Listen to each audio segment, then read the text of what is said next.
कोई बात नहीं. Okay, Okay, we are we live. are live now.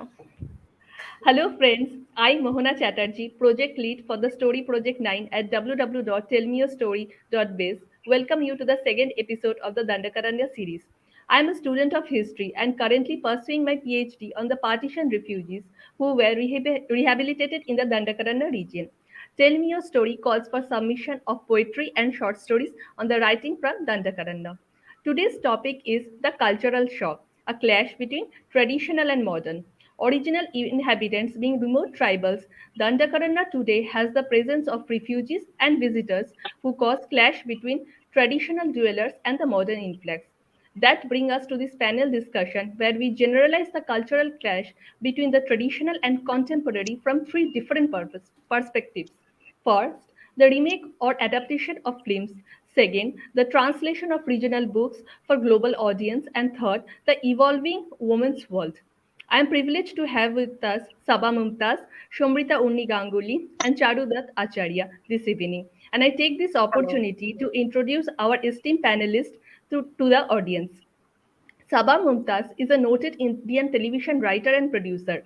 She is the writer of successful shows like Ye Rishta Kya Kehlata Hai, Prithviraj Chauhan, सापने सुहाने लड़कपन के, सरस्वती चंद, बड़े अच्छे लगते हैं, and many others.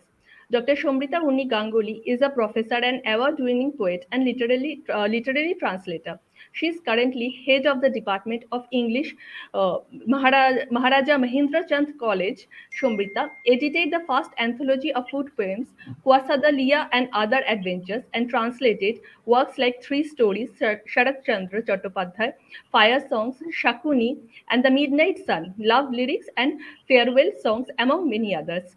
Charudutt Acharya is a renowned screenwriter and director. His recent works as writer are Aranyak on Netflix, It's Not That Simple on Voot, and 1962 A War in the Hills on Hotstar.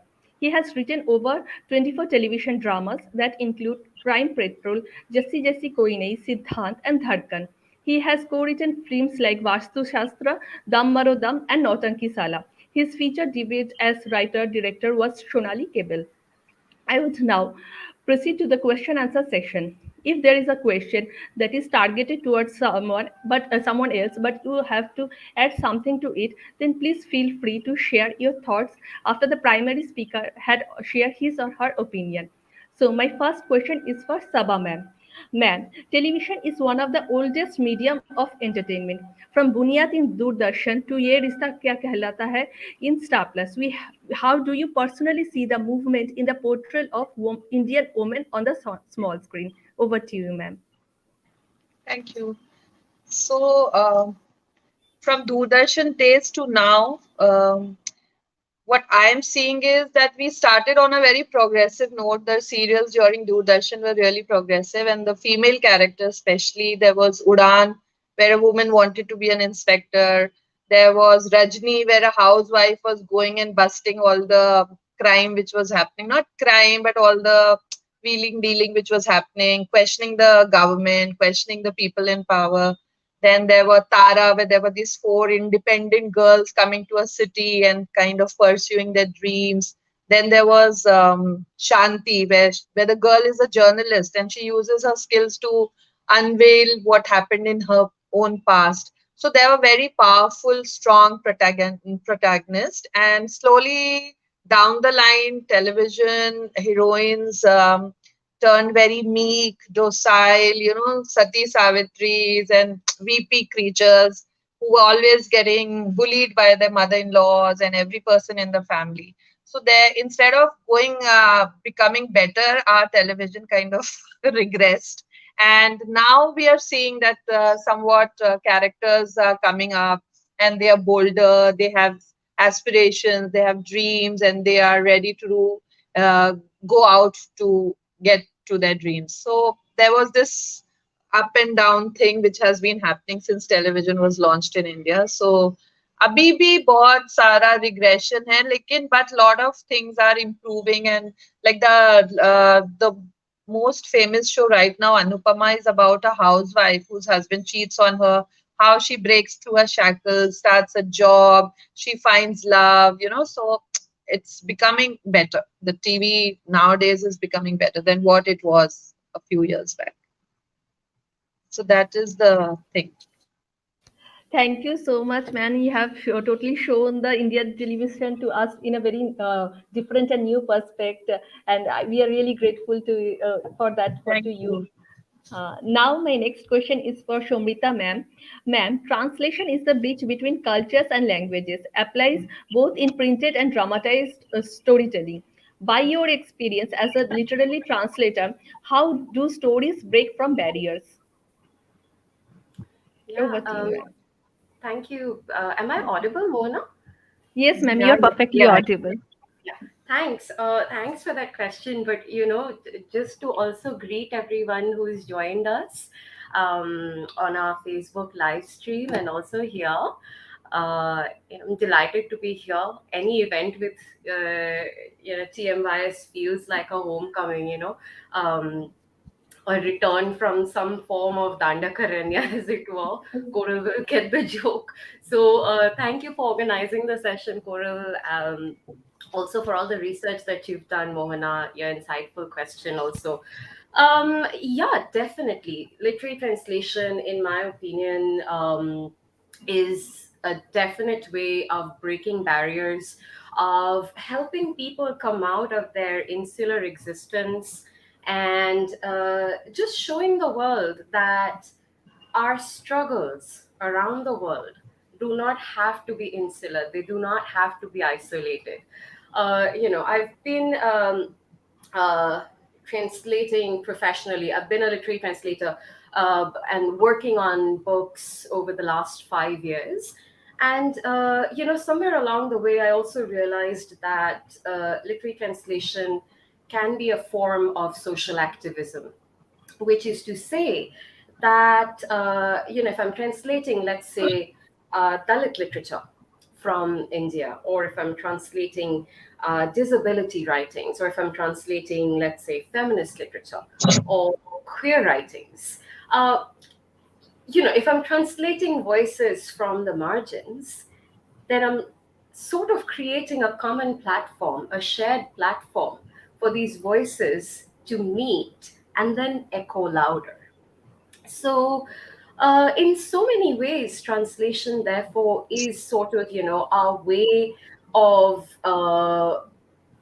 entering into communities, into language systems, into literatures that might have felt alien to us before. A little like this forest that we talk about, Dandakaranya. Right? It's a mythological place, and in Indian mythology, uh, this is a place which has to be feared because it is frequented by rakshasas, by demons, by the others, as it were. It is a place where one feels isolated, lonely, afraid, misunderstood, unable to communicate. And because I've been talking to Cora a little bit about this, and I know we're trying to think of modern interpretations of what Dandakaranya could mean, which is also what the talk series is doing. As a person from the global south who's lived sort of uh, in what we would call the developed world, or the white or white nations, as a person of color, as someone who translates from minoritized languages into English, as a South Asian woman who's trying to publish in Anglophone industries such as the ones in the UK or the US. Uh, I think for me, this term Dandakaranya assumes similar as well as newer meanings. Uh, it's a little like what Edward Said had said in Orientalism. You know, he says that this process of colonizing, this process of Orientalism took place primarily by othering this person, by seeing this person who is different from you as the Rakshas, as the demon.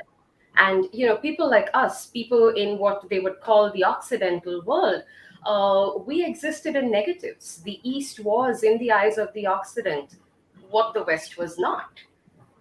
They are cultured, we are uncultured. Um, they're civilized, we are uncivilized. They believe in science and rationality And we, on the other hand, are irrational. We are guided by base passions and emotions. They believe in sort of a more advanced monotheistic god or religion. We are pagan. So, and this was the belief at the core of the colonial project. The empire set out to tame this uncouth, uncultured, uncivilized people. And so, in my last 5 years as a literary translator, I feel there is a neo-colonial project at work now. And our languages, our literatures, they still seem to exist in the realm of the other, in the realm of the this mythical forest, as it were. The forest that makes the Anglophone world somewhat uncomfortable. And I've seen that. When I'm trying to pitch a proposal in the West, what I've seen is that our literatures, our cultures, it's still, they continue to get pigeonholed in the UK or the US to a great extent. The impression that I've got is that when I'm taking something from India, from Bangla or Hindi, the two languages that I translate from in translation outside India, people expect to read on issues of caste or women's oppression or the suppression of other minority communities, or as we've recently seen through Gitanjali Shree's book, it's also brought partition literature back on the popular radar. So the question that I've often asked editors or publishers is, why do you not want to publish, let's say, a fantasy fiction from Bangla in English translation, or sci-fi, or young adult literature, or let's say Bangla children's literature in translation? So these are questions that I am constantly aware of, I'm mindful of. These are the checkpoints that I meet on a constant basis if I'm trying to, pitch a project in what we would call the West, which is the Anglophone center of publishing. So, yeah, certainly. I mean, to go back, that was a bit of a digression there, but to go back to the question that you had asked, can literary translation help break down these barriers? Yes, most certainly.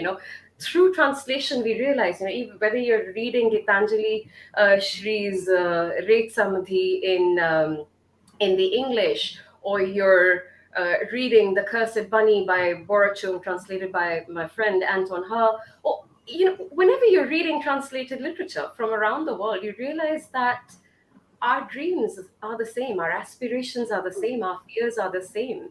That, around the world, we are trying to fight fascist governments, or we are trying to look for love, or we are trying to look for acknowledgement, deep human emotions.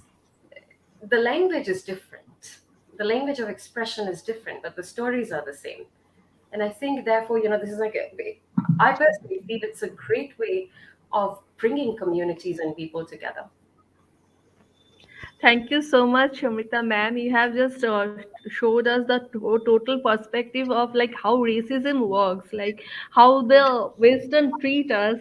Like even if our works are sometimes really good, they just want to showcase the negative elements, and that's absolutely brilliant of you to trying to showcase what's good in our Oriental works as well. And we It's really not really always had. actually necessarily negative, Mohana. I mean, Yeah. Mhm. caste needs to be talked about. Dalit Yes, yes. literature from India Mhm. needs to travel. So it's not necessarily Definitely, always ma'am. negative, Hmm.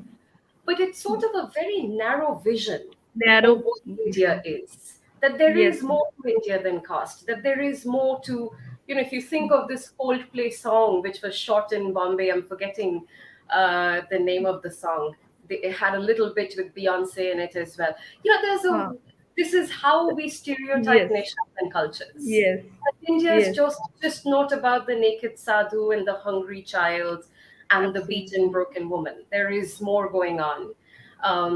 It's because you brought it up. It's really interesting. Where you were talking about how racism works, and a book could be a bestseller here, but by the time it has traveled in English translation to the UK or the US, it once again gets categorized as voices from the margins, or the voice of the other, or minority writings. That is how I think the politics works, that you could be a genre bending, path breaking writer over here, but that is your fate it changes when you have traveled across the seas, um, uh, in a different language. But all of that said, the traveling is required to open up spaces, I think. Absolutely, ma'am. So my next, thank you so much, ma'am. And now my next question is for Charudutt, sir. Sir, your recent OTT release, Aranyak, has garnered great reviews. As a writer, how was the journey of writing a woman's story, especially from a series with a woman protagonist, which deals with multiple issues of women? Also, in that context, how do you think the idea of an ideal woman is changing? Over to you, sir.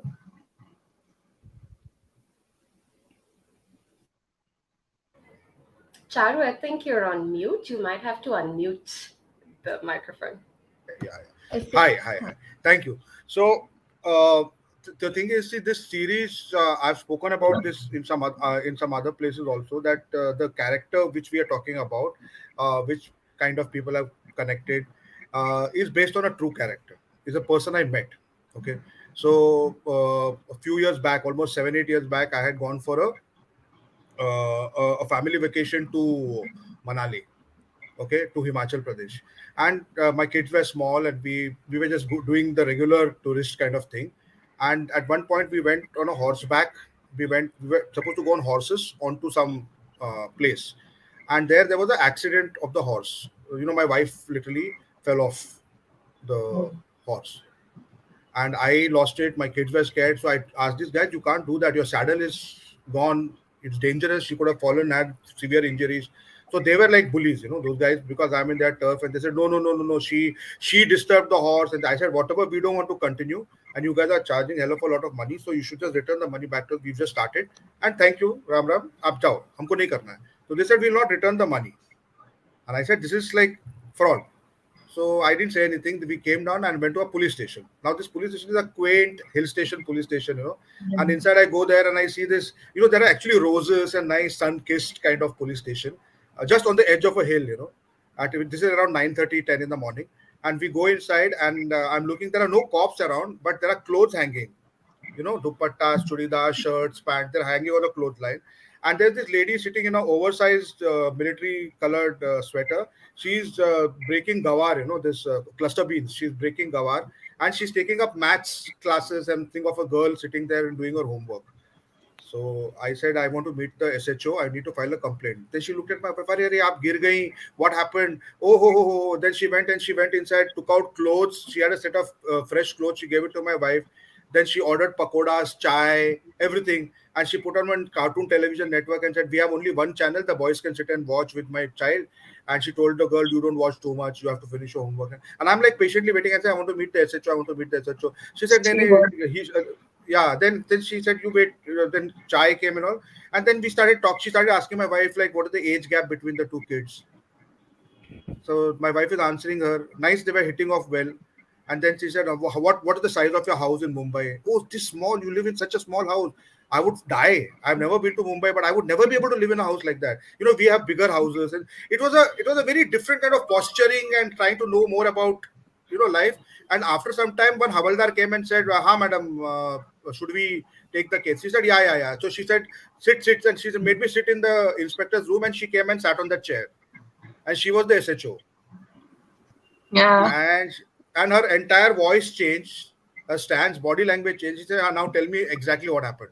So I said, "Such and such a thing." So she called the Havaldar and said, "You go on top and get all of those guys and bring them down." So, okay, that guy went. And then she told my wife and kids, "You all stay inside. This is not for ladies. This is not for ladies to see." And she came out in the courtyard. By the time she had taken out one big danda. And those guys came down, and first thing, she's swearing the ma ben ki gali and whacking the shit out of them. And they are pleading, they're falling at her feet, "Don't hit her." They're not. She hit them, had her fill. And then she gave a little speech saying that, "You people are the blotch on Himachal Pradesh. You guys don't know how to treat tourists. These people feed us. These people come from so far. We don't want the drug infused Firangi people to come. We want these richer middle class India to come and do business for us. And this is how you treat them." Dan, dan, dan. She's going on banging them. Finally, she made them all return the money, and she asked them to leave. Then I told her, "Look, I mean, that's good." I was thinking that she's going to ask for a bribe or what. There must be some hidden agenda. We have this thing about cops. And she said, no, no, this is it.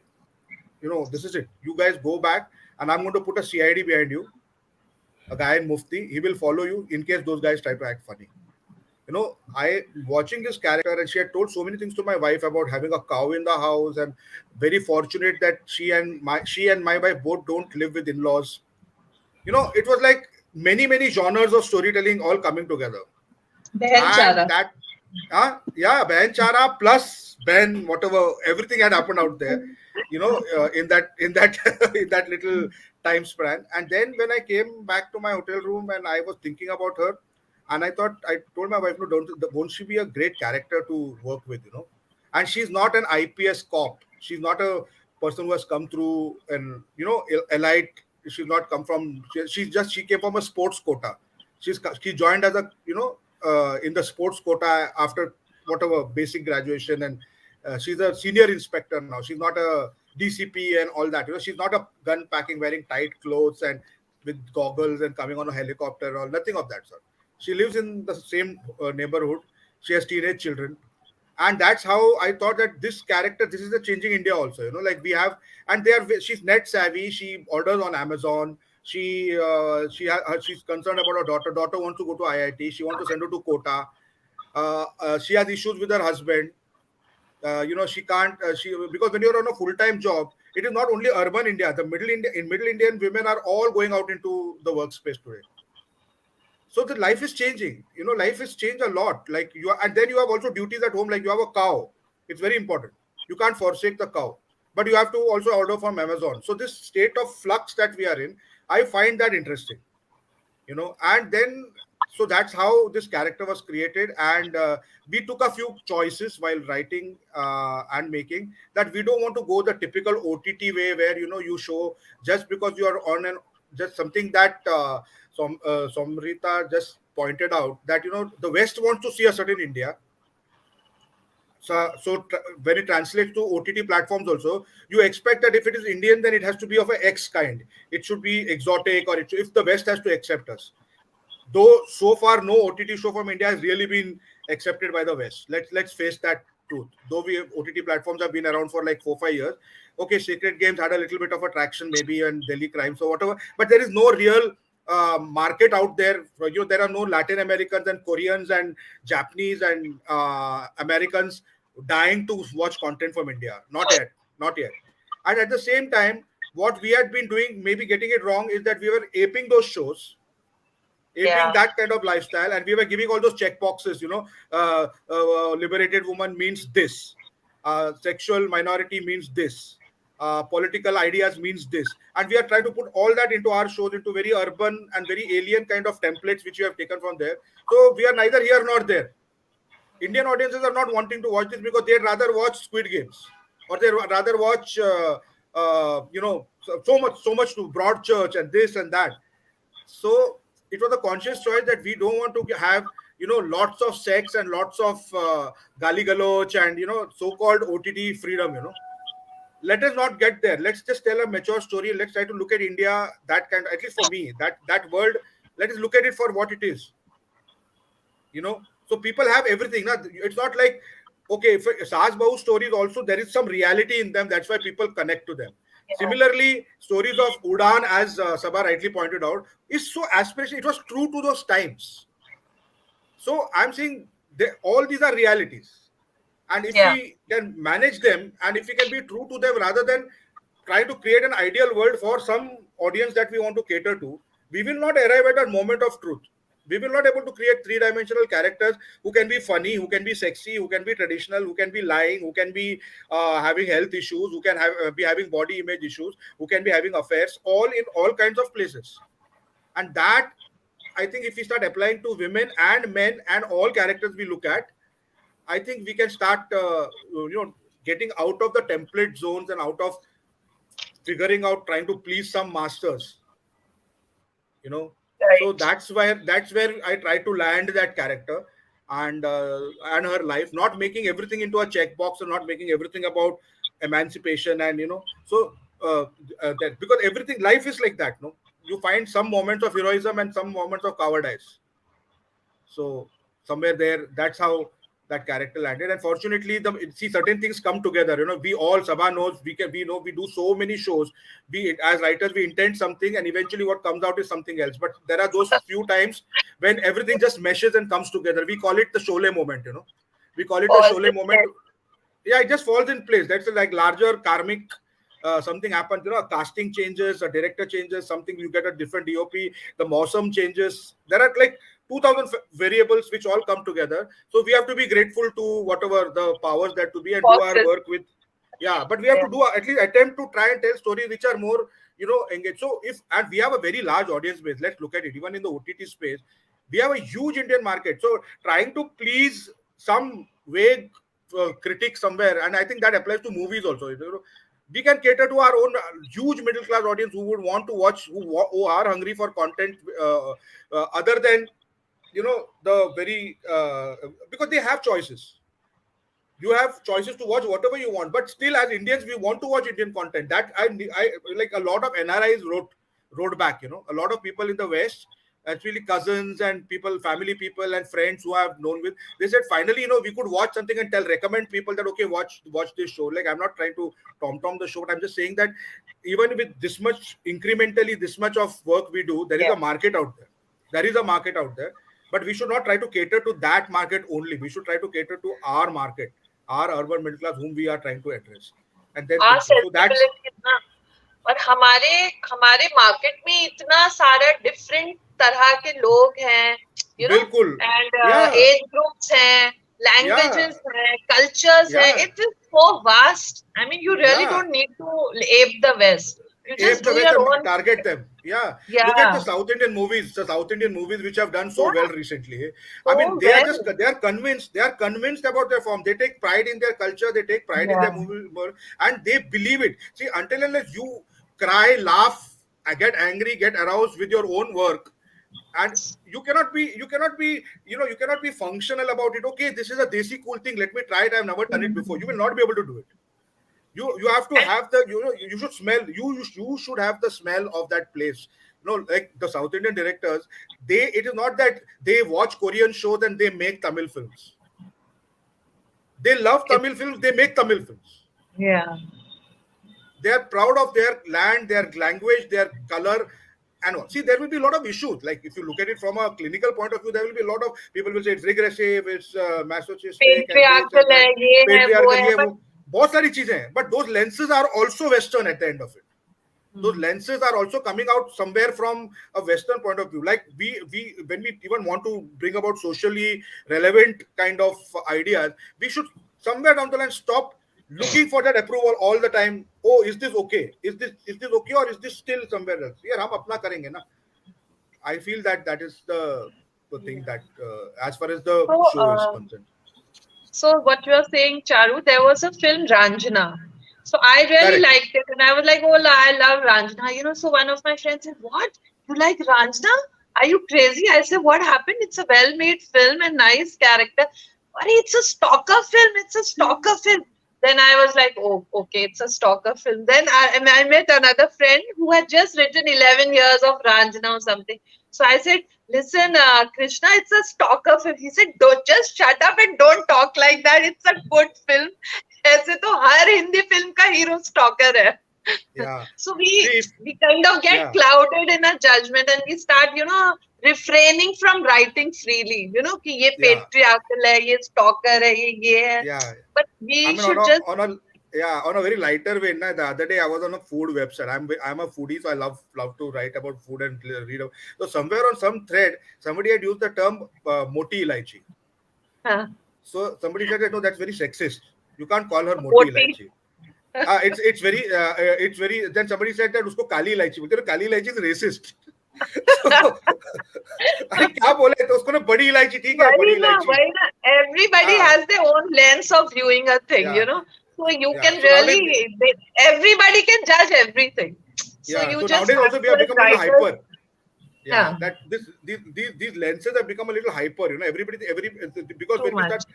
Yeah. But definitely there are issues that have to be tackled. Definitely there are things that but we should when we are trying to create characters and tell stories, that lens we cannot say that okay I want to show this so I will put that into the story.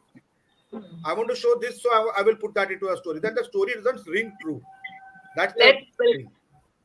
Yeah, that freedom to write what we see, what we observe in characters, that should always remain. yeah. And Like context, you and saw that context. lady in Himachal. Even I'm Yeah, writing a film where again there's a woman inspector, and मैंने भी ऐसे ही लिखा था. मैंने वो मेरे साथ ऐसा कोई इंसिडेंट नहीं हुआ था. I saw a documentary on these women chowkis or yeah, ladies chowki.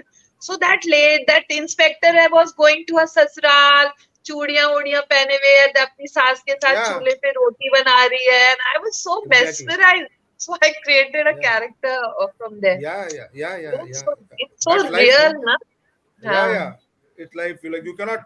So if the when that flavor comes in, when you get, people also get it. People are not stupid. Yeah, The audience is not exactly. stupid.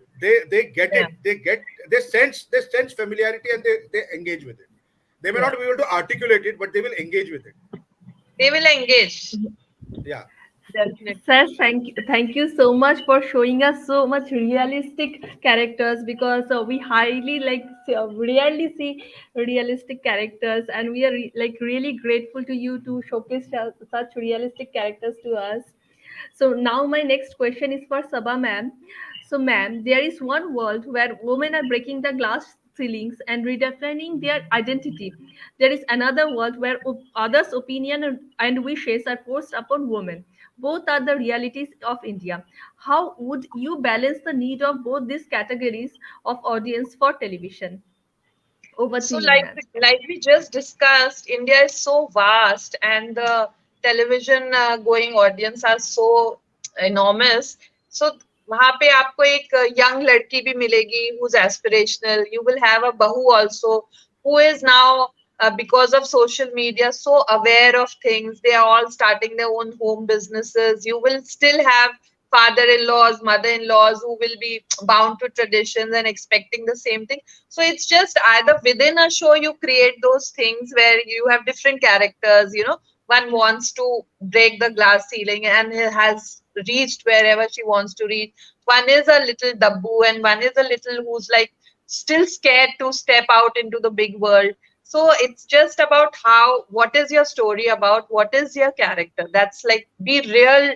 You can't just say कि oh अभी अभी की बहू रोएगी नहीं, अभी की बहू दबेगी नहीं. You have to deal with the times, with the people, with the characters which are there in the world. And that is why, like Charu said, Saas Bahu serials work because they kind of somewhere resonate with all the bahus. Like I come from a small town, Bulandshahr. So I go to my neighbor's house, my Omkar Chacha उनका नाम है, उनकी बहू अभी भी इतना घूंघट लेती हैं. you know so it is a reality of India. But abhi jaise jaise the times are changing, even those bahus with this much of ghungat, they all have mobile phones, so they are watching stuff, and they are watching people do business, so they have also started a little business and all. So it is just a reflection of the times you're in. Like when I started writing Ye Rishta Kya Kehlata, in the first 7 years, that show, people, it's still running, it's in its 12th year, because it it had no vamps, it has no villains. It was not like saas bahu pe atyachar kar rahi hai, but we were actually showing real stuff, where a girl's journey, where she is a daughter first. So as a daughter, what are the restrictions on her? Then as a daughter, what does she want? Then as a bahu, what is the mother and bahu relationship? And how she has to adjust in that new home, her relationship with the husband, her her character as a new mother, her character of a teenage. So it just went on, and we did not have a single episode with a villain or a vamp. It was just situational, कि घरों में जो actually problems arise होते हैं, why differences happen between a mother and a daughter-in-law, because a mother's way of dealing with the house is very different from the daughter-in-law.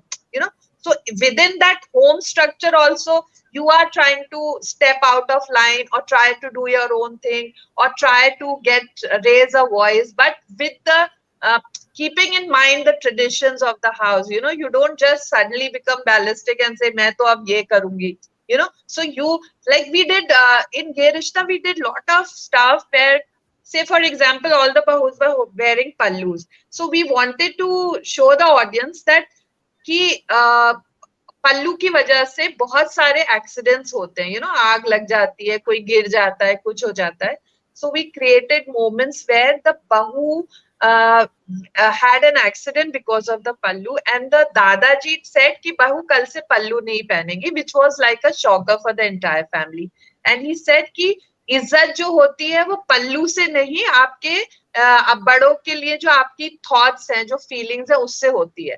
Then we picked up issues like driving a car. The bahu wanted, she's a young girl, she wants to learn driving, but it's restricted in the house. So her husband takes her out in the night and he teaches her driving. The elders catch them and they get a scolding. Then one day the Dadaji is alone in the house and he gets a heart attack and there's nobody and only the bahu. So she puts him in the car and drives him to a hospital. So through that show, we did a lot of progressive stuff, a lot of things.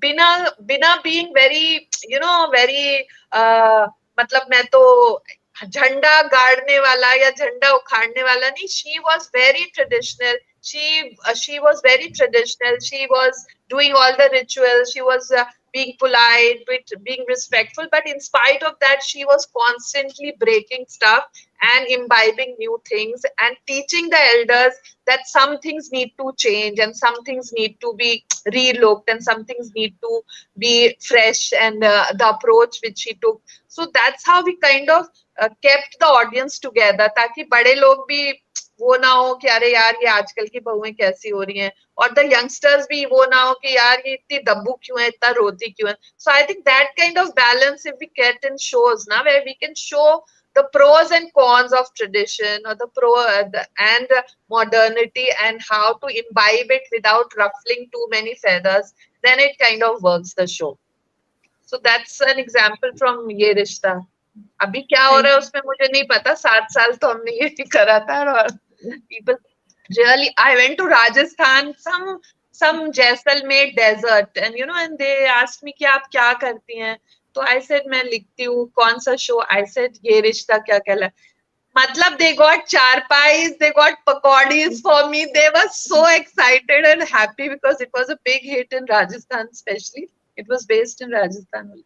So you can give out messages very sublime way mein, without being in your face, and with the thing कि आप tradition को भी एकदम नकार मत दीजिए. चीजें धीरे धीरे बदलिए, सबको साथ लेके बदलिए, और कुछ अच्छा ही निकलेगा उससे.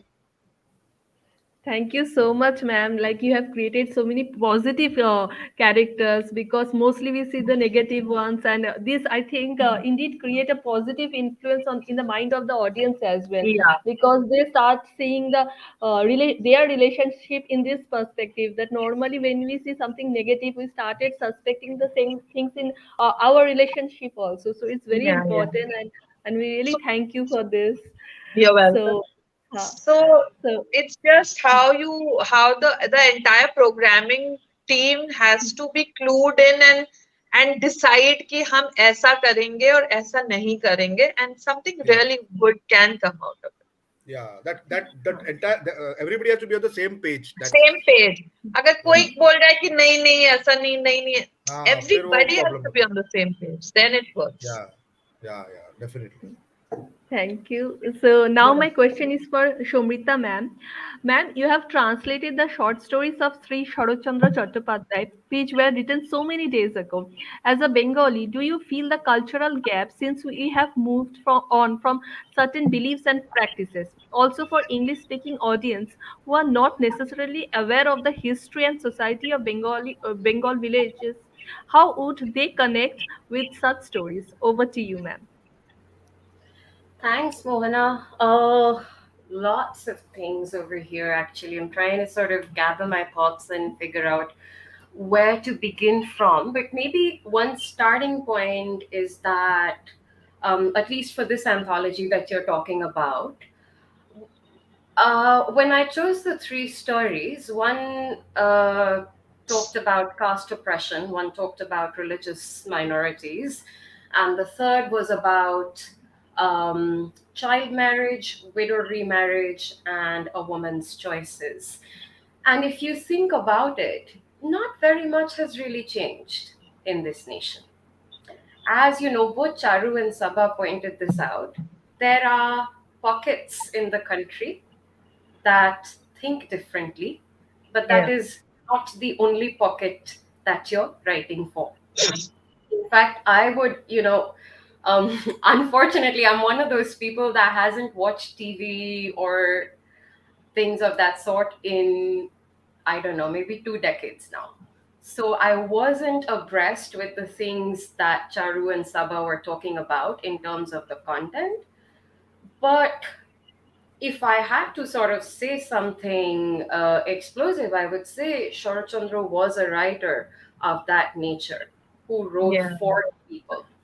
He wasn't radical in the sense that he was othering his audience, even though he was writing about radical things in 19th century Bengal.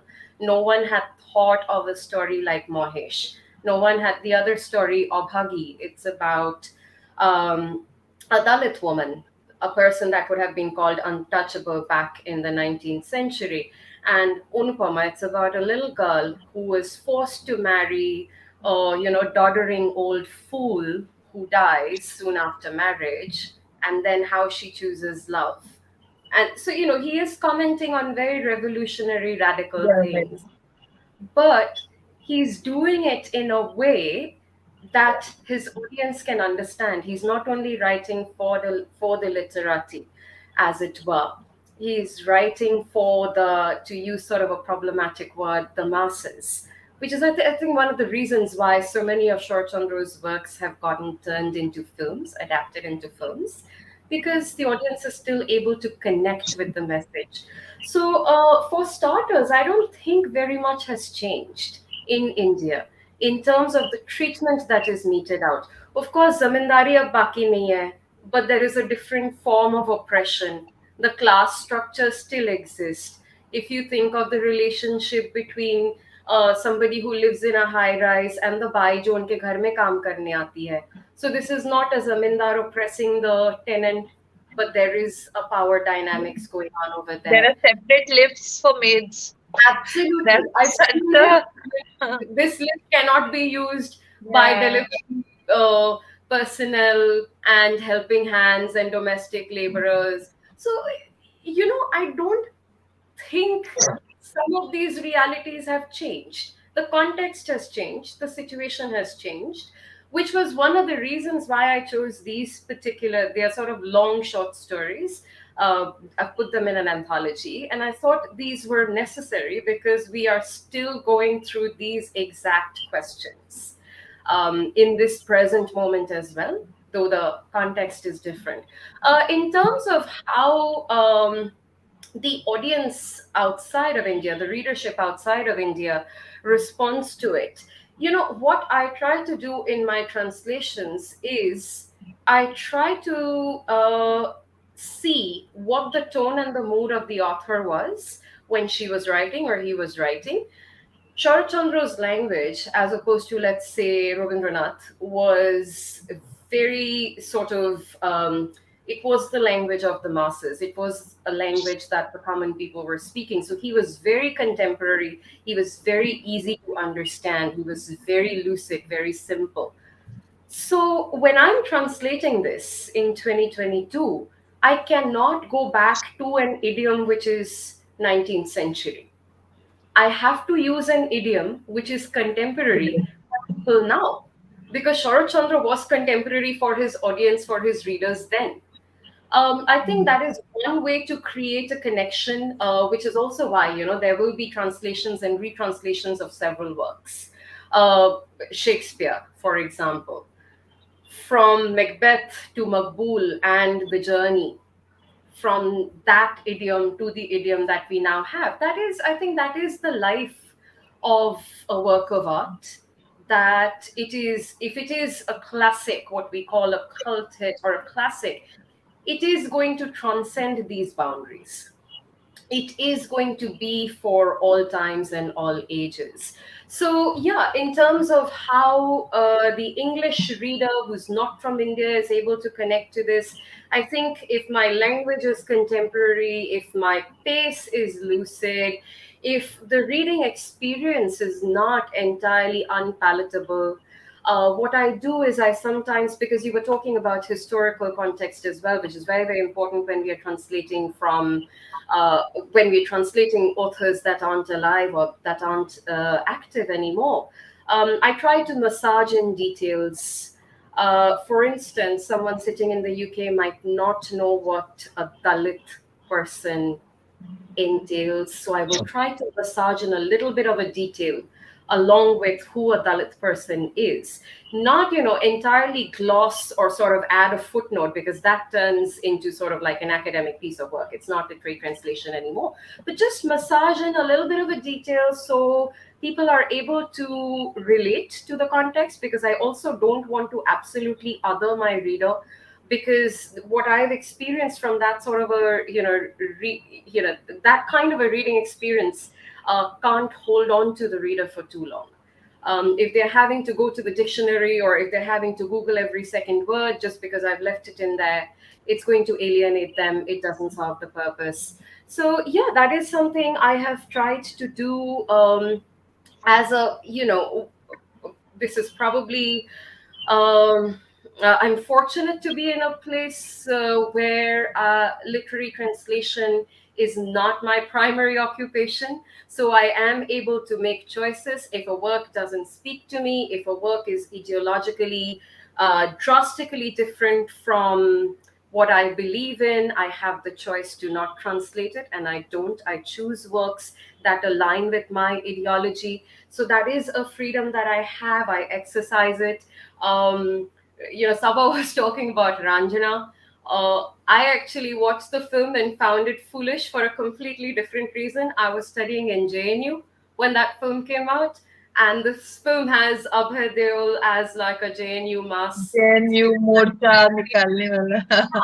And I thought, okay, this is also ridiculous. Matlab, ek to the other part of the story is I don't understand. This part is also ridiculous, but I love the music. But Yeah, I music was very nice. That yeah, actually it it was was because of the music. crazy good. I Hmm. love the cinematography. Yeah. I loved the performances. And this is sort of something I try to instill in my students as well, to critically appreciate something. A work is not all bad. A work is Yeah. not perfect either. You know, the, you know, people like us, I'm not even going to mince words. For somebody like me, I will never watch, let's say, something like a Dabang, but I see the kind of impact a Dabang has in the box office. So I tell my students that maybe the story doesn't work for you, but what else works for you in that Something film? like that. Yeah. Something must be working, because people, this is a business, people have invested money, and there are people buying tickets to go and watch it. There is this whole, not even to go into the market of piracy, etc., which is a whole different ball game going on. So, I mean, if all of that is happening, the director or the cinematographer or the producer has got something right. Yeah. To sort of try and critically find that, what is that something that clicks? Because, as we've sort of been saying, we cannot be talking inside our echo chambers, which is what we end up doing now that we are located in these sort of urban centers of power. We start talking to each other, at each other, in an echo chamber, completely forgetting that India is not just about Mumbai and Delhi and Kolkata and Chennai, that there is a huge part of India that, the difference between India and Bharat, that many people are still struggling to come to terms with. So, yeah, all of these differences exist. I've digressed from your question as usual, Mohana. I have an eye on the time. So, to sort of bring it back to Sharat Chandra and the stories, I think they are still as relevant as they were in the 19th century. That is his Sorry guys, greatness. I have to. I'm so sorry. I'll Go ahead. have to put in my charger because my battery Yeah, is going. yeah. You Yeah, please just hold continue. on. Yeah, yeah, And yeah. I've this reached. I've analogy reached. is still something that we're still working around, but I'm sure people understand this happens. Thank, So Sorry. yeah, thank you. Huh. that is the greatness of the writer. I've been fortunate to translate him.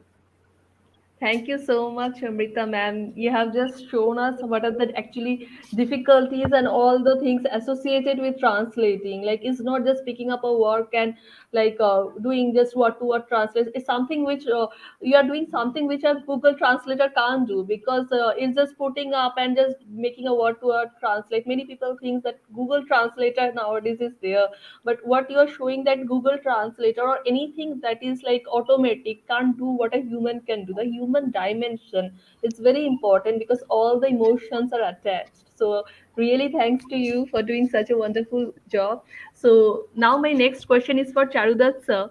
Sir, the world is changing rapidly for men. Portrayal of men on screen is very different from what it was a decade ago. The very characteristics and even the appearance of the hero have changed so much. Would you like to, or what would you like to reflect on this? Would you refer to your works while you explain? Over to you, sir. uh, the way men are see again, definitely when we are talking about changing society, changing, reflecting, basing our stories in contemporary current time, society has changed. So the men would have obviously changed, just like women are changing, men are also changing, because the women, and if men and women don't change together, then there is no change really happening. No? The struggle is there. The struggles are there, for people to accept certain ideas, for people to, because of the changing nature of power dynamics and financial independence and a lot of things. But other than that, just that, this is in relation to women. This is in relation to women. I mean, when we are talking about men, we are talking relation. But over time, in the movies or in our stories, also, we have also seen a certain dynamics of men dealing with other men, you know so I think there is a little bit more, men tend to be a little bit more communicative with each other in today's movies and shows and serials, like people talk a little bit more. And I think there is a certain, what do we call, understanding that you are not going out with, uh, how do I put it, you're not landing up with your privileges. There is going to be conflict, you are going to be questioned, you are going to be, you have to have some flexibility to make things work. So in that sense, because see, when we see, there was a very interesting thing recently. Zama Bhai, our SWA Screenwriting Association chief, we were at a conclave in Ahmedabad in the literary festival. He came up with an interesting idea, an analysis that the Indian film hero was Gopal up till the 60s, the idealistic guy with a first class degree and wanting to do something for the country, and then he became Vijay, who became an angry guy who will not give hafta to, you know. And then from Yeah. Vijay he became Rahul. He became that Rahul from NRI Bravo. Rahul. Yeah, so he stopped having a mustache. He stopped having any chest hair on his chest, and he started becoming totally occupied with romance and some top bank job. There were no existential issues. There was nothing to do with India or it. So then that got further dynamized by Dil Chahta Hai, where all these three naughty boys, but from South Bombay, who are all clean cut, and they're very cool and very westernized. And then we've not grown out of that, Rahul. Whereas what the South Indian guys have done is they have reinvented Vijay. They have Yeah. reinvented Vijay, but this Vijay is not angry and he's not poor. This Vijay can fly. This Vijay can climb trees and jump into places. He can unleash tigers upon you. But he's Vijay. In essence, he has that masculine, that this thing of fighting for the cause of somebody. So we are seeing these changes all the time, and I think we are in an interesting state of flux where we are seeing, the metrosexual aspirational guy, and at the same time, you are also seeing the return of Vijay, because somewhere down the line, as so Somrita just pointed out, that we have the Bharat and the India and the different markets and different audiences. So somewhere down the line, there's a large film going audience which was not liking this metrosexual guy. They were not relating to him at all. You know, वो नहीं, मतलब वो उनका hero नहीं है. So now that is a paying audience. So they are to get them back into the halls to get that single screen audience. When you have, these kind of stories, and again, they don't necessarily have to be regressive and toxic always. Of course, those, as I said, those lenses, those shades will come, but you will also something better can come out if consciously people start understanding that you cannot have the same kind of chhed chhad wala song that was there in the 80s. You cannot have 10 guys pouncing on a girl like ladki hai kya baba, and because those actors themselves are apologetic for having done those songs today. All us talkers. Everybody gets into that zone, but things are changing, and I think different voices, different kind of storytelling, different type of male characters, writing them differently is important, because again I said, if there is a moment of truth, people will resonate. Like if you are writing a person, if you are writing a husband who is feeling victimized, or who's feeling that he's not getting attention from his working wife, it will get attention if you write it correctly. If you demonize him or if you make him into a hero, it will feel false. But it is an issue for a lot of guys. Dealing with working women, dealing with working wives is an issue. Dealing Big with one. it is an issue. But how we approach it? Do we demonize that guy? Do we show that guy who has a life of his own and he has an issue also? Similarly, sexuality is an issue. Like today, women's, with the kind of information and armed with things, today a woman can drag in at least in urban India, she can tell him that, boss, I am not happy with what is happening in our bedroom. There is some agency somewhere down the line, some people are talking about it. So these things, people are aware, men are aware, and that has to reflect. पहले तो awareness ही नहीं था. You just didn't even think it existed. I mean, what? Who? You just went and did your thing and you walked off. But you look at the industry also today. There are films that are running on women's names. When you say a Kangana Ranaut, when you say a Vidya Balan, people go to watch the movie for them. They have a market. They command a price. It is not as much as the male heroes, obviously, but things are changing.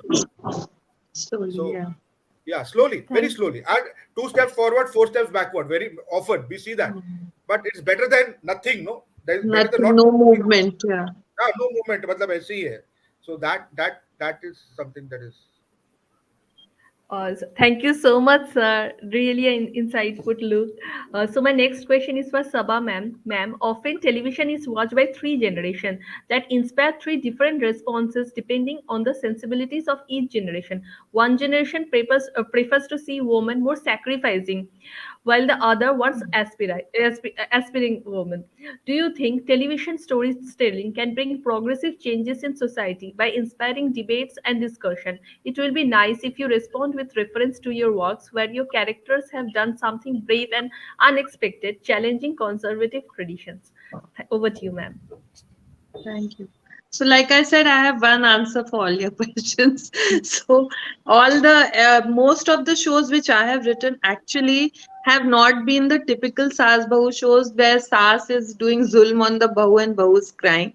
I have written shows like Ye Rishta Kya Kehlata, I just told you, where Akshara is become a household name because we saw her journey from a girl to a mother, to a bahu, to a mother, to a grandmother, and every place she has stood up for something, but she has not been radical and she has not been like, this bra burning feminist or anything. Very gently, very tenderly, seeing the situation, seeing the people around her, she has molded them into taking a step towards a modern way of life or a modern thought process, keeping the traditions intact. Then there was, I've written Sapne Suhane Ladakpan Ke. So it was about these two young girls, very aspirational, एक छोटे शहर की एक बड़े शहर की, and how they influence. It was not just कि बड़े शहर की लड़की आके छोटे शहर की लड़की को influence करती है, छोटे शहर की लड़की भी बड़े शहर की लड़की को influence करती है. So you know it's like give and take of views and of way of living and of thought processes. So through the shows one can actually make a statement and make the viewers feel कि हाँ, okay, Gunjan शहर से आई है तो जरूरी नहीं है कि गुंजन's way is always right, this one's Archana's way can also be right. So it is how you present the thing, and you can really, really drive home a point and really do some very intelligent messaging without making it, very कि या तो बहुत ही radical या बहुत ही मतलब boring करके. So in a fun way, using the characters, using the different ways of behaving, talking, you can really do the messaging, and by doing that you can rope in. Engage the older generation, the middle age people, and the younger people, because you bring up situations which becomes a point of discussion, कि लड़की को car चलानी चाहिए या नहीं चाहिए, तो कैसे दादा दादी बिहेव कर रहे हैं, कैसे माँ बाप बिहेव कर रहे हैं, कैसे बच्चे बिहेव कर रहे हैं, एंड कैसे आप एक सिचुएशन बनाते हैं यू से अरे हाँ आनी चाहिए. So that's just how to craft the whole thing and give your message without being very radical. That's how we've been doing, and it's been hitting home with people. So that's Thank you it. so much. Thank you for this lecture and also for giving us so many progressive characters. So my next Mm. question is for Somrita ma'am. Ma'am, translation is not a craft that allows word by word reconstruction. The translator has to almost enter into the psychology of the original writer and see the world through Mm. his or her lenses. Please tell us about that transition. Also, give us that you are completely different individual born in different time with experiences of your own. How would you deal with the urge of modifying certain parts of the original story in different way, or rather would you? So over to you, ma'am. Yeah, thanks a lot for that question, Mohana. Again, these are such complex questions. Um, Lots of parts to that answer. Different translators have different philosophies because we are literary translators, so we are also writers, and we are not machine translators, so we're not working in vacuum. So obviously, every translator has her own agenda, her own bias, her own worldview. So every translation really is an act of reading and interpreting the text, which is the source text. I stray from using the word original because I don't believe in the concept of original like that. Everything that we are writing is inspired by someone Yeah. somewhere in some form, right? So, but the source text, right? So, my translation is my reading of this writer. Somebody else's reading of this writer could be different. This difference could stem from a different gender experience, or different time, or different cultural context. So the way in which a white person translates a text from India might not be the same as my translation. The way in which an upper class and an upper caste person translates a Dalit text might not be the same. The way in which a man translates a Yeah. woman's writing or feminist text might not be the same. Ideally, they should be, but they aren't, because, as I said, we don't work in vacuum. Our agenda, our bias, our lenses, our writing gets filtered through all of that. But as a translator, my philosophy is to not attempt to change something in the text, because that comes from this hubristic understanding that I can do better than the writer. Well, if you can do better than the writer, then you go and write your own story. New book. That's the story, Yeah. right? True. So I don't. If I think this text is not good enough for me, I don't translate it. I let somebody else do it. If nobody wants to translate it, well, that's the fate of the text. It was meant to be read only in this language and not in, let's say, language X. But that is the philosophy from where I start out. That's my aesthetic principle, that I don't want to make the text better. The text is what it is, and I try to take it to a different cultural context. So, as you were saying, word for word translation. I mean, that is what Google does, and which is why people like us are still in business, and Google might not be able to replace us anytime soon, because there is no equal word in two different language systems. Actually, forget language systems. There are no two words with absolutely identical exact meanings, even in the same language. So, as Absolutely. translators, what we can do is look for equivalence. That something which has been said in this language would have an equivalent connotation in my target language. So, yeah, I'm trying to translate the sense, I'm trying to translate the meaning, I'm trying to translate the essence, what you would call the ras or the bhav of the text, and not just the meaning of the text. Um, Especially for people like us that translate poetry, this becomes all the more important because you're not just, with all due apologies to some of Gulzar Saab's translators, some have actually tried to translate him word for word, and that has completely killed the essence of some of the best of Gulzar Saab's works. So that's not how it works. We are trying to translate the context, we are trying to translate the culture, and that is how we are able to translate the language and the literature. Uh, I'm sorry, was there any other part to that question?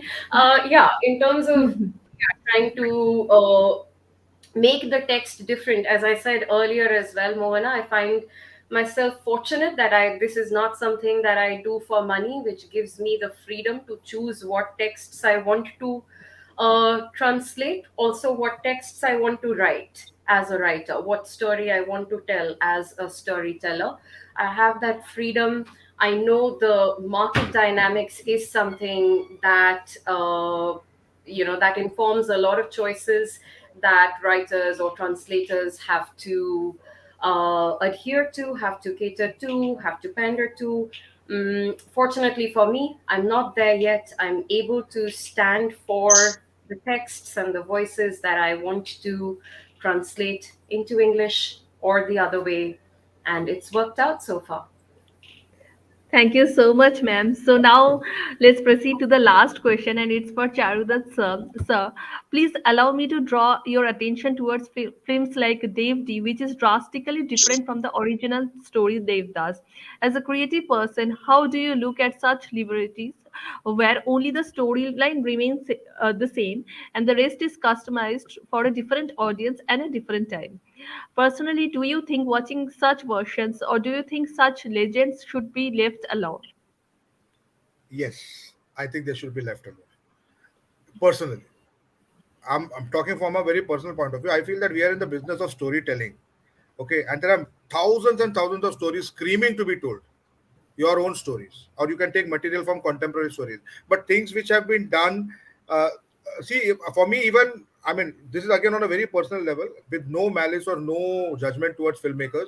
I didn't even enjoy. I loved Sharat Chandra Chatterjee's Devdas being made by Bimal Roy in a particular time frame, and in that period, you get a Right. sense. It's not like, again, it is not one of my favorite stories. I don't like that character of Devdas, but that's a personal thing. But I like Devdas made by Bengali. Bimal Roy because it was in Bengal. It was in that time frame. I could get the context. I could get the context. But when somebody like Sanjay Leela Bansali makes it, it is not what I would have read in that text or what I would have seen. It's enjoyable, definitely enjoyable. Similarly, Devdi has its own market, it has its own. But for me, I don't see the reason of taking that story. I mean, that conflict of a guy torn between two girls.